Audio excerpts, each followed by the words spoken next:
Alright guys, Zachman18 here. Welcome back to the WTZM TV channel 18 Superstation. It is time for the next segment, or part I should say, in our Let's Play of Miles Edgeworth Ace Attorney Investigations on the Nintendo DS. So in the last part, yesterday, we beat the first case, which was Turnabout Visitor. So now we are going to be heading into the next episode, Turnabout Airlines. Let's see what we're dealing with this time.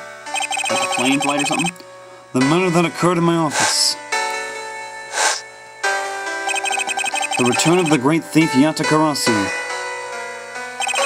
Thinking back, everything began on that fateful day 2 days ago.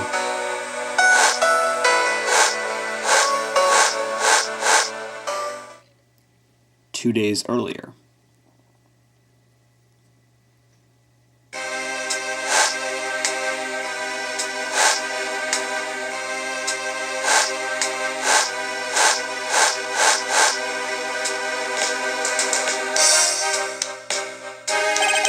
Yes, everything began high up in the air, 9,000 feet in the air to be precise.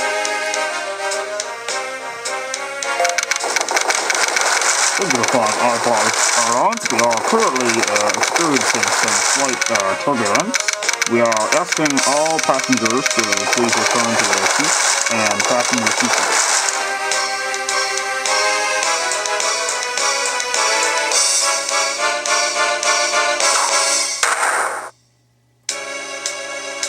Oh boy.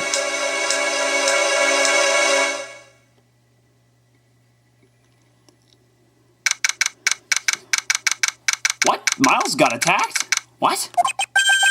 Oh, he just fell, okay. Ugh.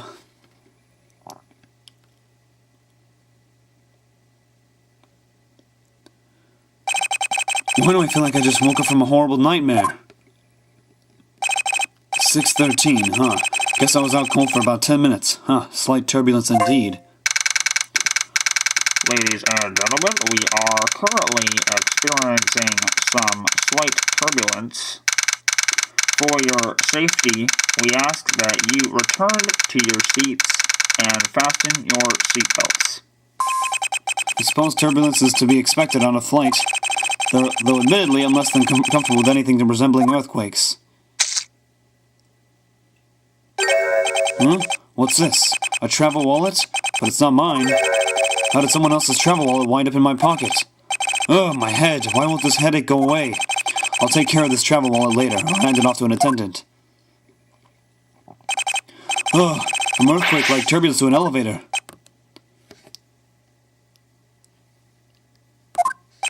What am I doing hesitating like this? Actually, I know full well why I hesitated. It was when I was still but a young child. I was caught up in a murder that happened in an elevator. But how long am I going to let my past haunt me? It's just an elevator. I'm a grown man now. I need to behave like one. Oh, jeez. What in the world happened? Is there something wrong, sir? I must ask that you please return to your He's dead! Please calm down. You must... Oh, that was her. You mustn't jump to conclusions without all the facts. What's wrong? Did something happen? You murderer! No! You have it all wrong. It wasn't me.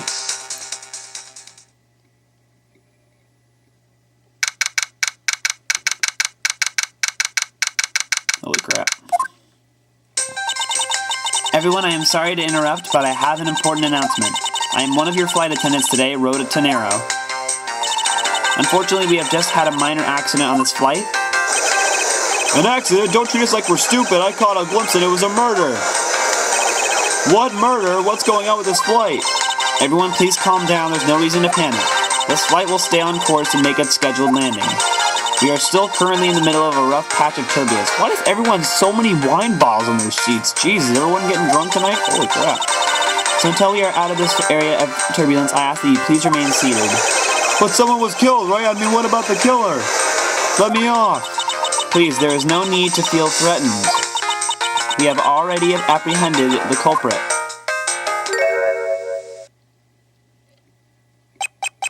I ask that everyone please remain calm. What the heck is he talking about? Why should we remain calm? My name is Miles Edgeworth. I'm a prosecutor, and I assure you I am not the killer. Ha! Being a prosecutor doesn't make you incapable of murder, buddy. Now you listen here, I'm not the killer. I simply found the body. So you say, however. I am sure that you are the perpetrator of this crime. I swear on my honor as a professional flight attendant. Oh, is that right? I know what I saw. And there's even very strong, incriminating evidence to back me up. What kind of incriminating evidence is she talking about? We've already alerted the proper authorities at our destination. Until we land, you will remain in our custody by the powers vested in our captain. I'm very sorry, but please understand our situation.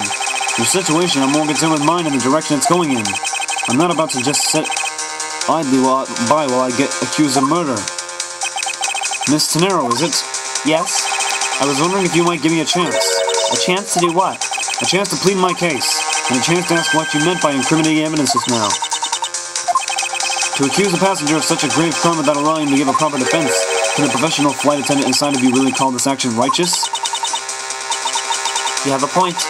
Very well, I'll listen to what you have to say. But be wary of what you reveal. I'm afraid you'll only look even more suspicious if your explanation fails to satisfy. I also do not have the time to deal with you all day, so please make it quick. Of course, as you wish. Good. Very well then. Let's get started. I know for a fact that I didn't kill that man in the elevator. What I don't know is what sort of evidence she has up her sleeve, but I'm certain it doesn't fit with how the crime really occurred. Okay. I swear to tell the whole truth as a professional flight attendant. Unfortunately for you, Mr. Edgeworth, I am certain you are the killer. The scene I saw in front of the elevator, it was you standing there with fresh blood dripping off of the murder weapon. So if you would please cooperate, we'll turn you over just as soon as we land. That's it? That's her evidence? I don't think you could ask for a more perfect witness testimony.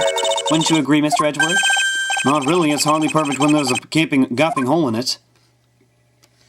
Alright. Let's take a look at it. Hold it! Oh my gosh, it's not gonna work. Alright, let's look around here. Push Mr. Edgeworth, assume you were the killer. So you stop in front of the elevator.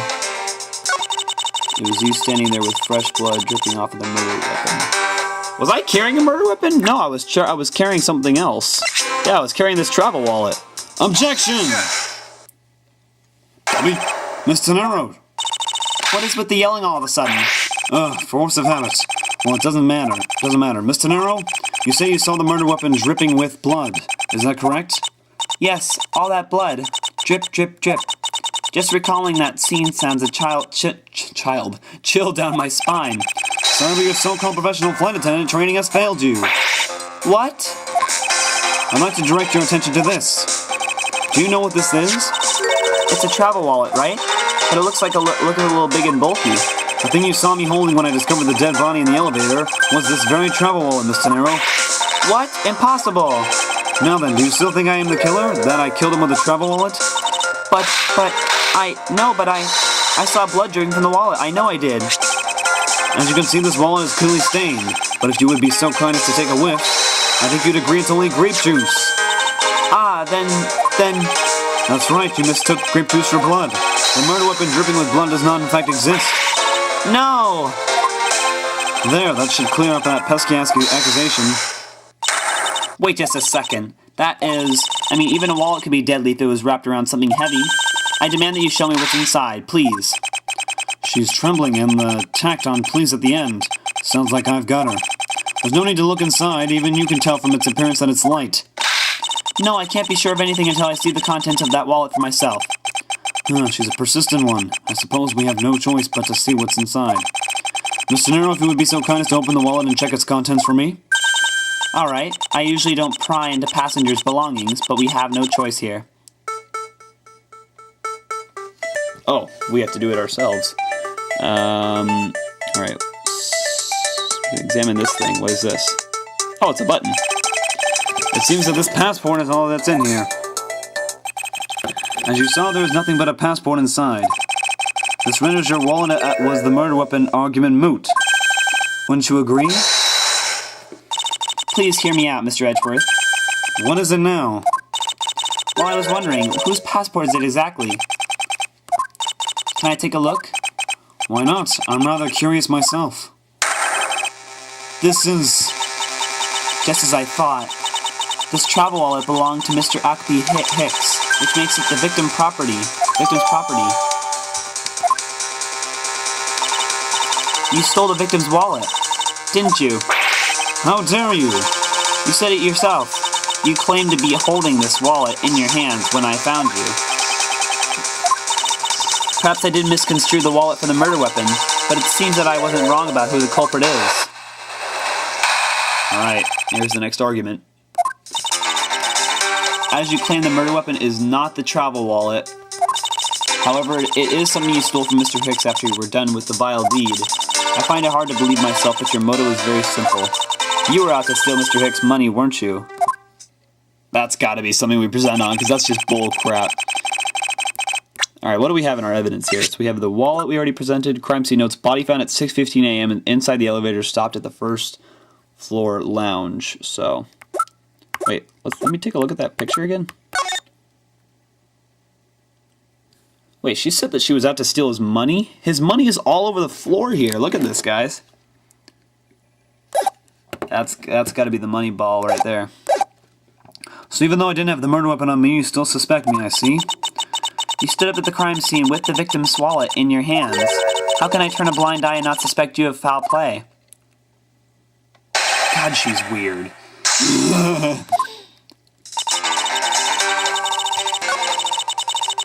She's so awkward.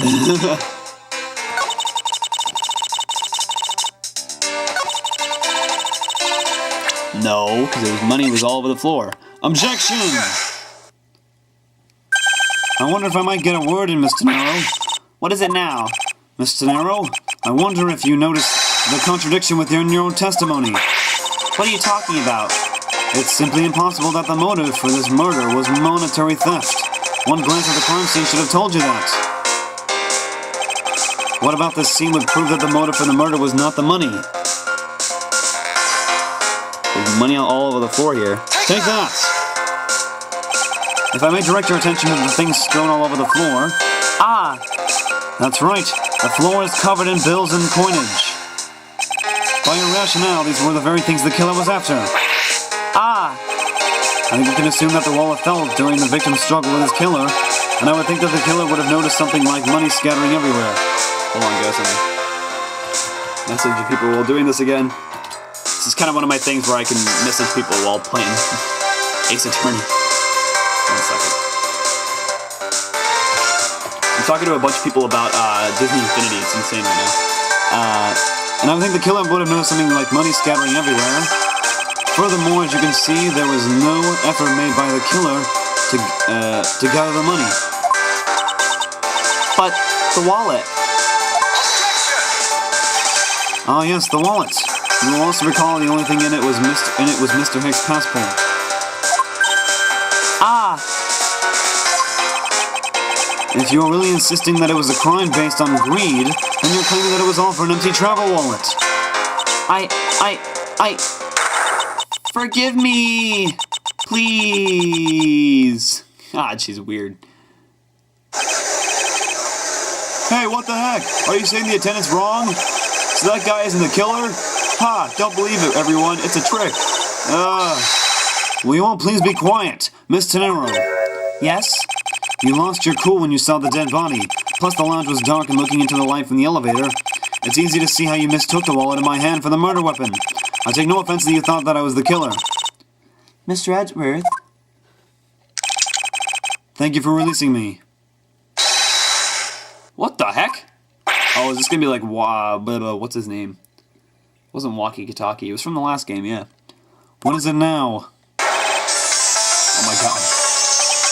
Miss Tenero, if you could please translate, I'd be much obliged. It sounds like Borginian, but That was with Lemoire, that's right. I don't understand any of it. There's another attendant on this flight who... I said that he's giving the runabout! I don't require an interpreter. I speak English just well, see? You will be attendant. Yes, sir. I want this person to be under arrest until we arrive at the airport.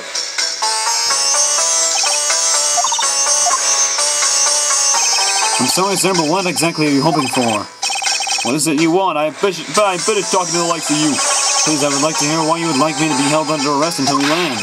You, how dare you try to wait... Sorry. How dare you try to waste my time? You were the one who stuck your nose into my affairs. I wanted to spend even at least one more second with my precious aunt. I have no time for other things. I know what you are. I see through you. Insolvent, yes, I am pretty sure that's how you say it in English. Well, I hope that I don't dissolve in water, but I don't think that's what you meant. I'm sorry, but I don't think I caught your name. I am Zinkler Blanc II. I am a very wealthy man in the Bohemia. But I am not an ordinary rich man. I am an art dealer. I'm an art dealer, a rich setter of beauty. Mr. LeBlanc, what did you mean just now? Pardon? When you said that Mr. Edgeworth was giving me the runabout. I have to explain. Unbelievable. I will say it once and only once. I do not even have a second to waste. Time is money, as they say. Yes, and yet you continue to blather on. I saw it, yes I did. I saw the victim go into the elevator, going down to the lounge. It was exactly at 6 o'clock. And what's the significance of that time? At 6, he says, wait, you saw him at 6? Ah, what's the matter, Mr. Edgeworth? He understands, I see. Miss Attendant, what time did you discover the body? Well, it was a little after that patch of turbulence, I would say around 6:15. Ah! Hicks was his name, wasn't it? And I say that man Hicks was killed in the 15-minute time span. And the only person in the lounge at that time was his prosecutor, yes.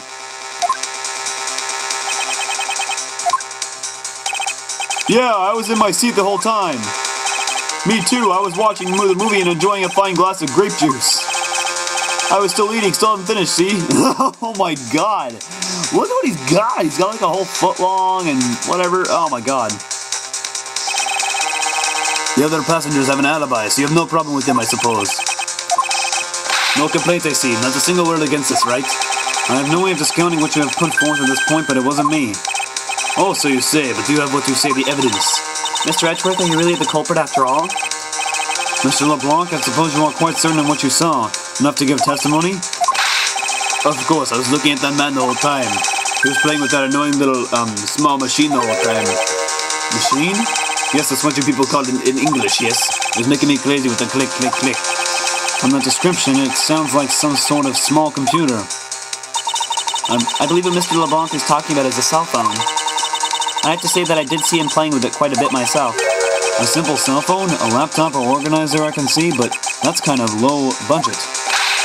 I hate the noisy little machine in his hand. Not a fragment of beauty. All it produces is ugly sound. Anyway, I know what I saw. Miss Tenero? Yes. I was wondering if I might be granted permission to examine the crime scene. What? You want to examine the crime scene? If you would grant me a little measure of time, I'm sure I can produce the real culprit. I don't like the sound of that. Fox and the duck pen. Yes, I think that is how you say it in English. It's Fox guarding the henhouse, and I believe my innocence was proven earlier. And if I'm given that chance, I can clear up all the remaining doubts. Miss Tenero, if you wait until we arrive, there is a good chance that some evidence will have been destroyed by then. I understand. Let me see what the captain has to say. This should not be approved. Please, Mr. LeBlanc, in an emergency, all decisions are to be made by the captain alone. Now, please wait here while I go ask the captain what to do. I'll be right back. You're not planning to erase our evidence when you are doing your investigation, yes? Of course not. We will see. Mr. Edgeworth, you have the captain's permission to investigate the crime scene. What unbelievable! I'm in your den, Mr. Tenero. However, there is one condition. I am to supervise you. Can you agree to that? Of course, I see no problem with that stipulation. It's only natural as I am still a suspect in this case. I take full responsibility and will watch Mr. Edgeworth's every move. I hope this is reassurance enough that there will be no foul play. Now then, Mr. Edgeworth, shall we proceed? If you should need my help with anything, please feel free to touch the partner button. It's time to head to the scene of the crime, the first floor lounge. Alright, so kind of walk around here now.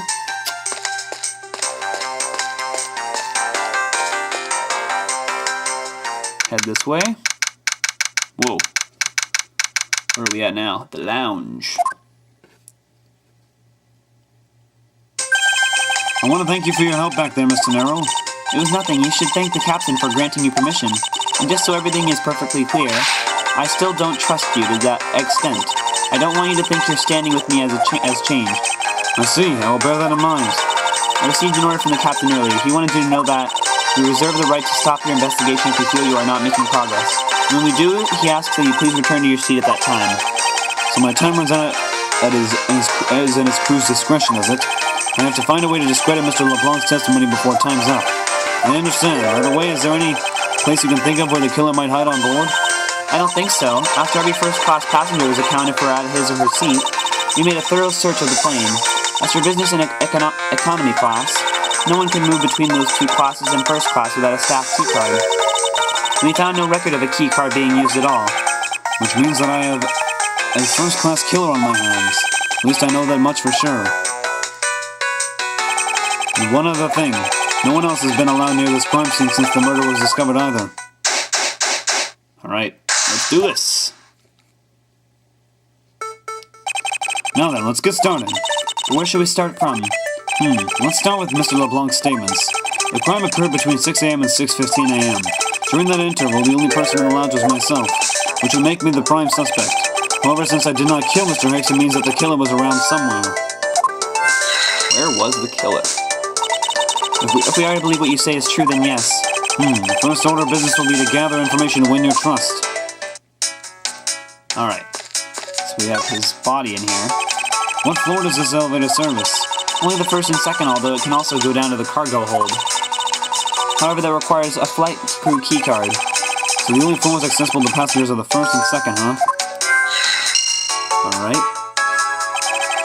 I won't rest until I've inspected every suspicious-looking nook and cranny. Well, there's a statue here. What is this sinister-looking figure on the floor here? Oh, that's a piggy bank of our company mascot, Mr. iFly. It's just one of the many pieces of merchandise we sell at our in-flight shop.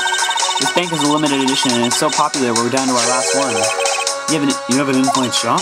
Yes, it's just beyond the lounge to the right. The shutter to the store is closed at the moment, but it was open the whole flight up until Mr. Hicks's body was discovered. There's blood on here. Could this have been the murder weapon? Aha. Okay. Can we examine the body itself? There's something sticking out of his pocket. Hope you won't mind if I take a look at what's inside. It's a picture. It looks like it was taken inside a building somewhere. Alright, so we got that out of the body.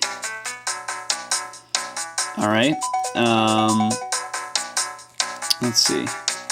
Any other part of the body we can investigate? I doubt anyone was expecting to find a dead body in an elevator on this flight. So Mr. Hicks, he's really dead? Yes. She's trembling, although can't falter for that when there's a corpse right there. Mr. Hicks, if you're really dead, then please answer yes. I see she's over the trembling now, although a new symptom seems to have appeared. Anyway, I should focus on the victim's body. Let's see. There's blood on the back of Mr. Hicks's head. Could this be the cause of death? He appears to have been struck very hard. Even his glasses are broken.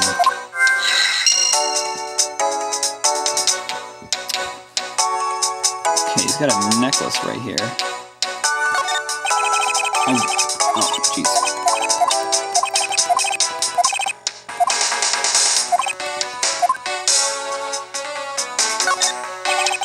I wonder what was hanging off of this lanyard. Something's missing from this picture. Now if I could just put my finger on it. Alright, so we'll highlight it then. Is this spot somehow connected to any of the evidence I hold? Alright, so what could have been around his neck? Not the badge, not the wallet, not the crime scene notes. Oh wait, his photo has like a key card around it. Hey, Eureka! Sorry, forgot about that. Mr. Hicks's machine is nowhere to be found. His machine? His cell phone, Miss Tenero. So I guess because it's not here. Yes, I think we can safely deduce that the killer took it. Alright. So we're done with that. What else is over here? There's some spilled grape juice in front of the elevator. I assume it was spilled during the turbulence. Oh, we must clean that up or someone might get hurt. There's footprints right here. Aha! What is it, Mr. Edgeworth? I found some very important evidence. What is the important piece of evidence in this scene? Footprints. Take that! What is it? They're a little smudged, but I think we can both agree they are a set of footprints. Alright, cool. We have a lot of logic stuff now. So you think... Yes, these belong to our killer. Oh, then maybe we should check the shoe sizes of everyone in first class. I don't think that will be of any help to us. Unfortunately, the prints are too smudged, which will make it hard to get a definitive match. Oh, I see. Okay. Well, we have a lot of logic now, so let's open that up here and see if we can connect maybe. So we have where was the killer, elevator, spilled grape juice, broken glasses, murder weapon, Mr. Eathley, and blunt force trauma. So we know that the blunt force trauma came from the murder weapon, so those things go together. So that's one thing. We can connect those together pretty easily. A statue with blood on it lying next to the body of a man who was beaten to death. Oh, Mr. Edgeworth, I think I figured something out. Yes, what is it? The way the blood is on this, it looks like it matches up with the wound on his head. Well, are we deserving of the master of the obvious title? Well, what do you think, Mr. Edgeworth? Don't you think that's worth investigating? It would appear that this figurine is our murder weapon. Oh, I just knew it. I mean, I can't think of any other connection. Perhaps Master of the Oblivious would be more befitting. Alright. So we updated that. What else can we connect? Where was the killer? Spilled grape juice, broken glasses, elevator. So maybe the killer could have been in the elevator with him, because the footprints were coming out of the thing. So they were coming out of the elevator with the grape juice stain. True, there wasn't anyone else in the lounge other than myself right before the turbulence, but if the killer was in the elevator along with the victim, then that's a different story. Okay, so we can connect those together. In the elevator, there's some spilled grape juice on the floor in front of the elevator. So those two have to do with the elevator. So we can do those as well. There's a lot of logic we can connect together in these. I have it. I'm sorry, but I don't understand, Mr. Edgeworth. I can prove that someone other than myself was here around the time of the murder. What? Really? Yes, it's rather simple, actually. The proof is in the pudding, or rather the grape juice in this case. These footsteps here confess to me this very fact, that someone exited the elevator alive. Seeing as how the victim is dead, that would mean a second person. But couldn't the footprints be from Mr. Hicks himself? Ah, but if you take a look at our victim's shoes, you can see the soles are spotless. Which means Mr. Hicks was alone in the elevator. In fact, it's quite the opposite. There was actually one other person inside the elevator. Alright. So we've kind of confirmed that now. Hey, there we go. That was quick. What's going on over there? Oh, geez, this guy again. This guy's an idiot. Unforgivable. This is unforgivable. Do you understand what I'm saying? The movie is late. It's the same level of bad as if the plane arrived late. But the movie... What? I will not talk to you anymore. You are just wasting my time. What does it matter, Mr. LeBlanc? If there's no emergency... If there's no emergency, please return to your seat, sir. Do not tell me what to do. I need not to sit down. Well, Mr. Prosecutor, did you prove you are innocent yet? If you would like, I would prove my innocence to you right now. What nonsense. Are you saying my eyewitness testimony is mistaken? Not mistaken, merely that there is room for doubt. I'd be most honored if you could please tell me what you saw in detail once more. Fine, suit yourself. Okay. I'm certain I saw Mr. Hicks enter that elevator. It was when the needles in my pocket watch pointed to the 6 and the 12. The body was discovered 15 minutes after that in the lounge, yes? Then you, the only person in the lounge at that time, must be the criminal. Right. Mr. LeBlanc's conclusions seem to make logical sense. After all, the only person in the lounge at the supposed time of the murder was me. So my eyewitness testimony, if you think you can destroy it, then come, let me see. Hurry, do I look like a man who is having the time to wait for you? Why is he so irritated? I'm the one accused of murder here. Anyway, I must find a way to discredit Mr. LeBlanc's account somehow and fast. Alright, rebuttal. So I guess we'll start pressing. Mr. LeBlanc, were you able to get a good look at the inside of the elevator at that time? Of course, I saw what was inside. And you were sure that the victim was in the elevator alone? Yes, the only person inside was that Mr. Hicks man. This last outburst is a bit too important to let go. Alright, so this has got to be the one, since he's adding this. The only person inside was that Mr. Hicks man. No. That's not right. So prosecutor's badge won't prove it. His wallet won't prove it. No. Sky magazine, no. Photo Mr. Hicks, no. Missing cell phone. The killer took the cell phone. The piggy bank was on the floor. The footprints had footprints of the killer Looks like footprints and something being dragged, it says. Objection! Mr. LeBlanc? What is it? There is a very glaring contradiction in your testimony. What do you mean? Please take a look at the area in front of the elevator. There at the spilled grape juice. Yes, and we admit you also spilled it with the blood? No, it spilled itself during the turbulence. But the interesting thing here is the set of grape juice footprints. Footprints? Yes, the ones that lead from within the elevator out into the lounge itself. It's evidence that proves that someone other than Mr. Hicks exited the elevator alive. Ugh! There must have been another person in the elevator with Mr. Hicks. Now then, I'm done playing games. Why don't you tell us the truth? Can you please translate for us? No way, that's totally impossible, I guess is what he said. No way, that is totally impossible. I know there was no other person in there. I saw it with my own eyes. If you want to know what I think, Mr. Edgeworth, I don't think Mr. LeBlanc is lying to us. I suppose she's right, he doesn't seem to be lying. But then what does it mean? What about this contradiction? Mr. LeBlanc, please just once more will you recall the details of what you witnessed for me? Ugh. Boy, this guy is really impatient. I was very upset that Mr. Hicks passed by my seat. I was always checking the time over and over again. I happened to follow that man with my eyes when he passed me, and I saw clearly into the elevator he was entering. But I swear there was no one else inside. No one. Mr. LeBlanc, if you would please calm down. What? Are you having an issue with my eyewitness's testimony? No, not at all. Please forget I said anything. Yet again, he doesn't appear to be lying, but I can't let that testimony stand as the truth. Alright, back to pressing. That's what Edgeworth said. Click on it. There we go. So are you still upset now?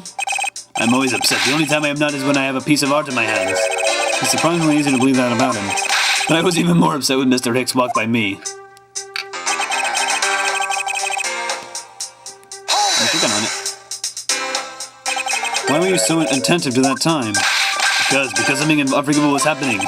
Come to think of it, you were yelling about something unforgivable earlier. I was giving a complaint to the attendant about the movie starting time. Return back to my time and money, you understand the point. Movie? Is he talking about the in-flight one that's mentioned in the magazine? A summary of the plot of the start time. Interesting. We're supposed to show License to Love, Laugh, Maim, and Murder. I cannot see that movie in my country. You can only see it on international flights. Look forward greatly to that movie. I check my pocket watch whenever possible so I would not miss it. I even set my pocket watch to the destination time when I came on board. So my watch is not wrong. It matched the schedule. But the movie was still late. Very, very late. Your pocket watch. I'd like to ask you a little more about it if that's alright. Alright.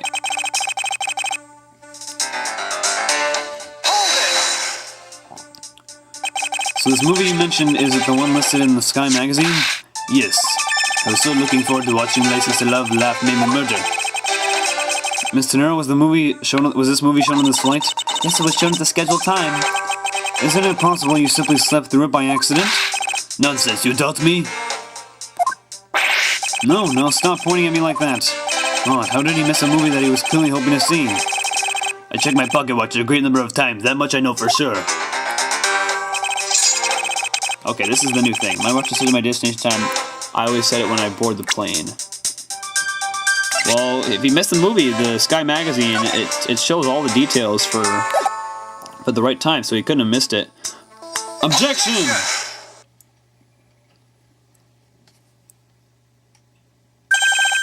Mr. LeBlanc, you said this just now in your testimony. I even set my pocket watch to the destination time when I came on board. Now, if your watch has been set to our destination's time zone, it would mean that your watch is displaying the time of our destination. Oh. I thought it was just because of the actual schedule in the Sky magazine. It would just be like him sounding like an idiot.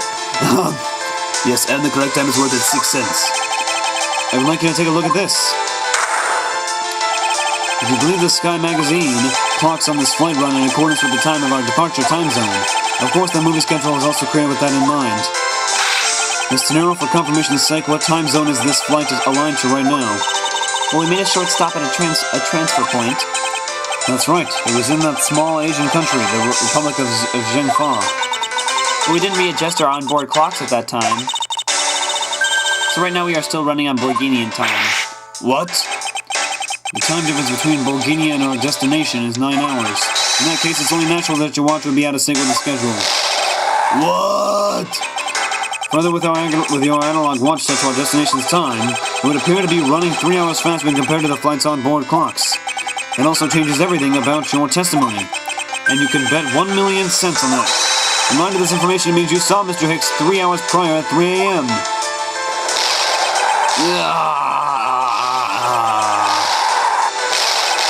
My 1,000,000 cents!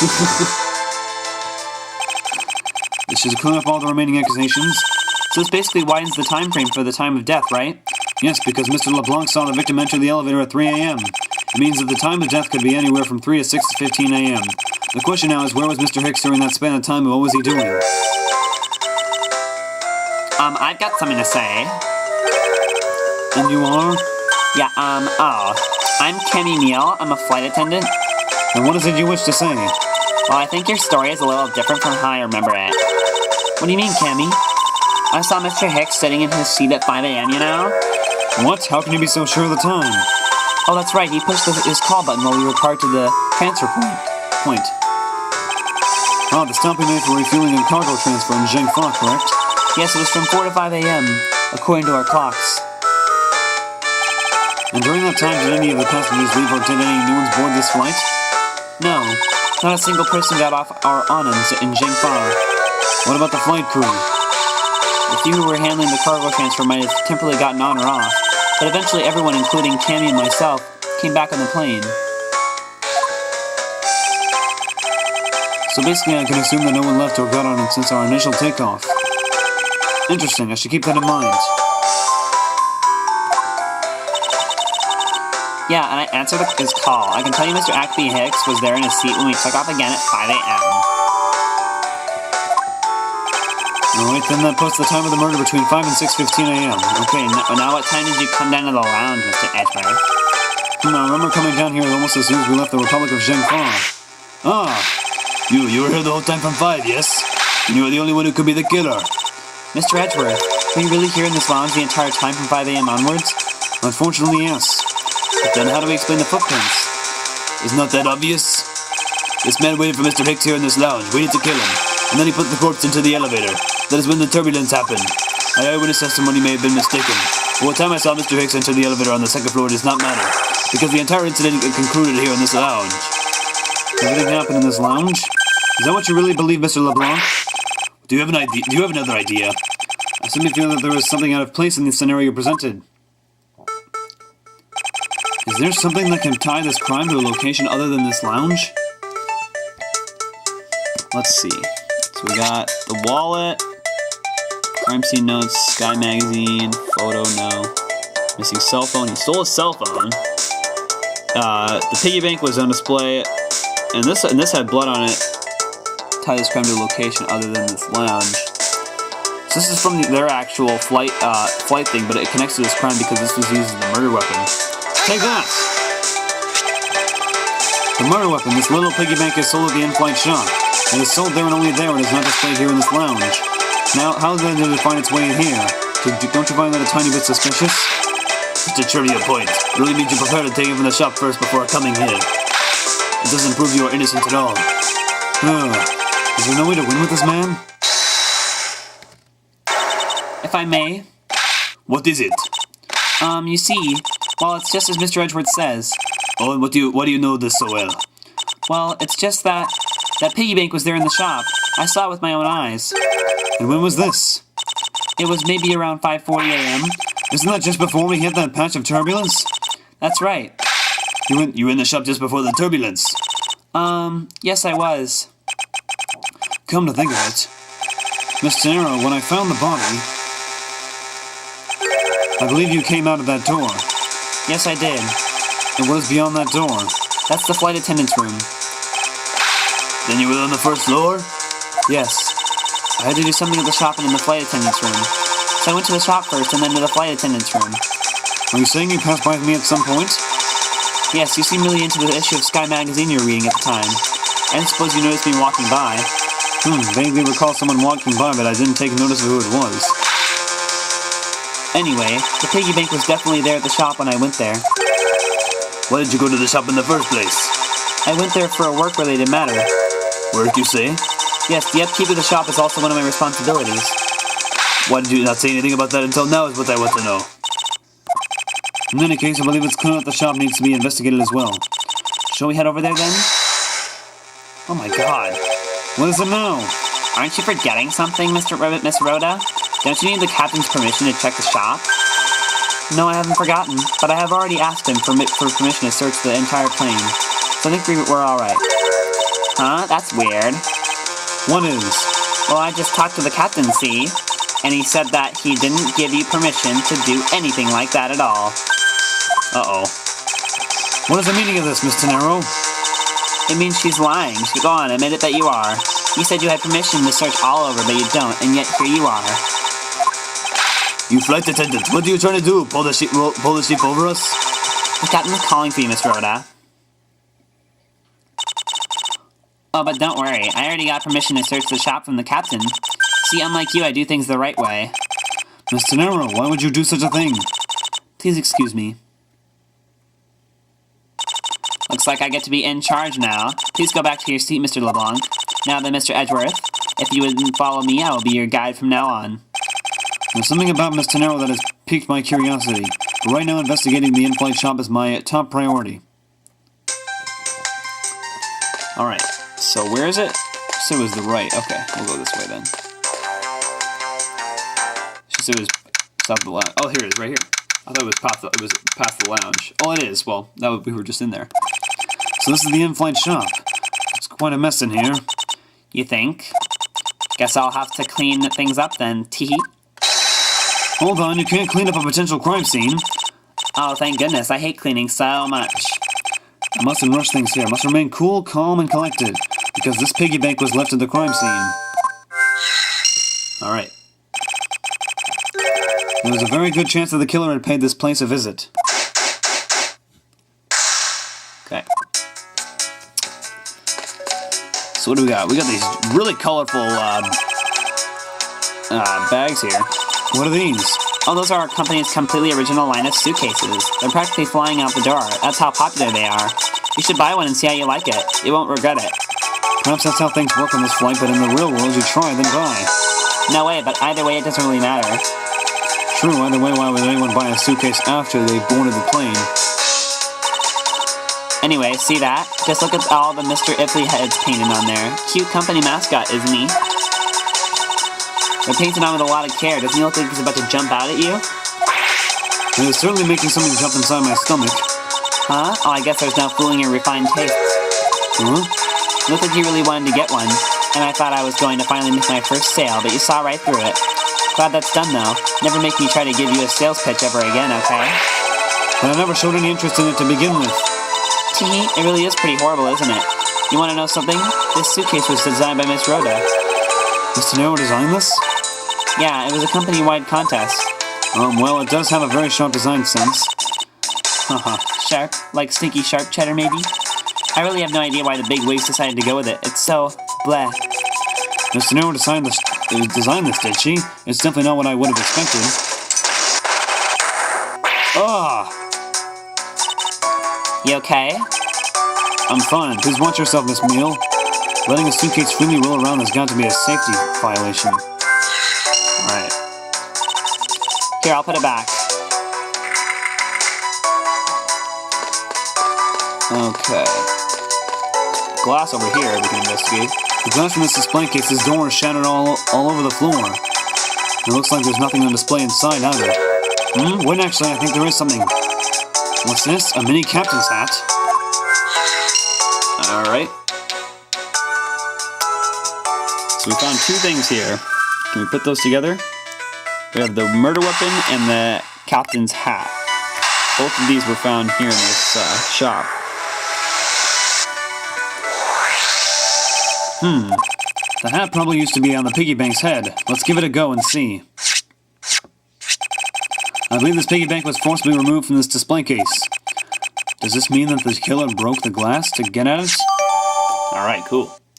See, where's the hat? So we know that. Hey, really? Don't tell me you don't know what things go where in this shop. Well, I don't. Miss Rhoda's in charge of this place. So come on, how should I know anything? But since that further inspection of this display case is needed. Okay. So we'll investigate it then. I won't rest until I've inspected every suspicious-looking nook and cranny. So there's an empty space here, so something must have been taken from here. And I'm thinking it was the actual piggy bank. Is this spot somehow connected to any of the evidence I hold? Yeah, I think it was the piggy bank that was there. Eureka! There's definitely something very unusual about this. About what? If the killer had broken the glass to get at the Mr. Ifley bank, there should be shards of glass inside the case itself. Oh, I see. Yeah, I guess it'd be like that. However, there's not a single piece of glass inside the display case. Nope, no there isn't. Which means that the glass is broken from the inside out. The piggy bank must have fallen over from the turbulence and right through the glass. Yeah, that's for sure. There's so much glass all over the floor. I'm willing to bet that this hat was knocked off its head at that time, too. That's nice. Which leads me to believe that the killer took the Mr. Ifley from here after the turbulence. Ooh, okay. Alright, so we got that updated. So now we take it. Oh, jeez, she's sleeping. Take your power naps on your own time, Miss Meal. Listen to when I'm talking. Ah, But the murder occurred before the turbulence, which rules this piggy bank out as the murder weapon. so you mean the bank's the real murder? The bank's not the real murder weapon? It's a fake? Yes, at this point, that is a very real possibility. What if when the killer went to take Mr. Ifley, they broke the glass by accident? The display case is locked, so it's highly unlikely. Yeah, but there's one person who could have. Oh, and who would that be? Miss Rhoda, of course. I mean, she's the one in charge of this place, so she has the keys to everything. Miss Rhoda Tenero, huh? Alright, so we're done with that. So we got... So the turbulence knocked over the suitcase, which we've already established. So those things go together.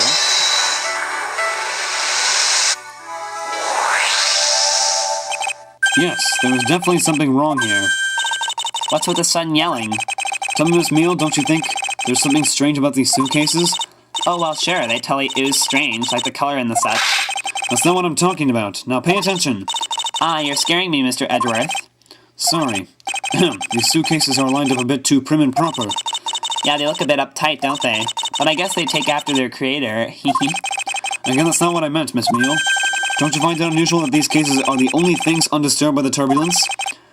Never mind, I'd sooner find an answer by inspecting these suitcases myself. Upon closer inspection, they really are quite hideous. Teehee, I wonder how Miss Rhoda would have reacted if she'd heard what you just said. What's wrong? She makes a good point. If it was to me to watch what I say out loud. What's this? I've spotted something that's not quite right. What is so unusual about this suitcase? Oh, it has none of these stopper things on the bottom here, so that's why it's rolling away when the turbulence is happening. And... oh, shoot. It's hard to get this thing on there. Alright. Take that! Yeah, I figured you thought the design was odd, too. I never said the design... What?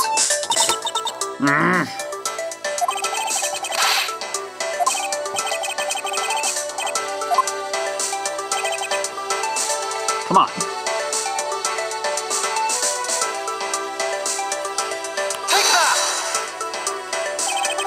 There's something very... There we go. There's something very peculiar about these wheels. Huh? As in? As in, there are no stoppers in place on these. Without stoppers, one would think that the turbulence would have sent it flying. And? And so it is very likely that the suitcase was placed here after we hit that turbulence. Let's take a closer look at it, shall we? Alright. So the wheel of the suitcase. What's this? The wheel is completely covered in something. This color and this scent, it appears the substance in question is grape juice. Aha! But why would there be juice on the wheel of a suitcase? Okay. What else?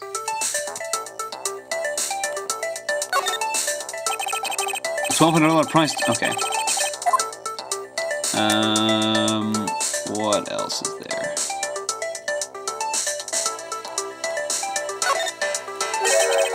It would appear to be unlocked. Let's take a look at what's inside. Oh my god. A piece of cloth that's soaked with blood. Oh my god. It's blood. It appears that this suitcase is very strongly tied to our murder after all. Oh my goodness. There we go. Got our health back. That's good. So explain this to me. What does this suitcase have to do with the murder? I believe it's pretty safe to say that the killer used this suitcase in some manner. Such as to move something, perhaps. But aren't you just talking about the cloth then? That alone is too small. A larger item would be needed to move what I'm thinking of. The thing I believe the killer used this suitcase to transport is... Okay, the thing I believe the killer used the suitcase to transport. So it's not the wallet. It could have been the body. Probably moved the body. So maybe the body didn't take. Maybe the murder didn't take place in the elevator. Maybe it took place in the shop. Take that! Something that would fit inside a suitcase that is also covered in blood. Sounds like a dead body, doesn't it? Aha. But... In light of this, I'd say that Mr. Hicks was moved into the elevator from someplace else, which means that the murder was committed in an entirely different location. So you're saying that after moving the body into the elevator, the killer brought the suitcase in here and just left it? Exactly. That's really stupid. I would, why didn't you hide it or something? What is it? Nothing. Just that I was thinking about what Miss Rhoda said about coming here for something. Excuse me, Mr. Edgeworth. Who is this? Oh, it's Nero. I wanted to give you a bit more time, but I'm afraid I wasn't able to convince the captain. I'm very sorry, Mr. Edgeworth, but the captain feels that he's allowed you ample time. He says that he'd appreciate it if you could wrap it up here and return to your seat. I understand his sentiments, however. If I'm not allowed to complete my investigation, the crime scene may become contaminated by the time we land. If I must stop, then I insist I be allowed to oversee the preservation of the two sites. Under your supervision, of course. If that's the only condition, then I believe we can accommodate your wishes. I'm here to assist you in any way that I can, Mr. Edgeworth. Alright. Sounds like fun. We can camp out and watch over everything together. I found proof that the real crime scene was not in the lounge, and I have enough evidence to prove myself to be innocent of any wrongdoing. And yet, regarding when Miss Neal reminded me about Miss Tenero, I can't allow my investigation to end here. The truth must come to light. Alright. That was cool. I like this case so far. It's the first kind of, that's a really cool idea, like a case on a flight. So yeah, I really like the case so far. So go ahead and save it here. Oh my gosh, I just had a big scratch there. But yeah, it's a really cool case. Turnabout Airlines. Oh, we landed. Okay. So Hope Springs Airport is where we'll be continuing off from when we continue the case tomorrow. So thanks for watching, everybody, this part today for Miles Edgeworth Ace Attorney Investigations on the Nintendo DS. And I will see you guys in my next video coming soon. Objection!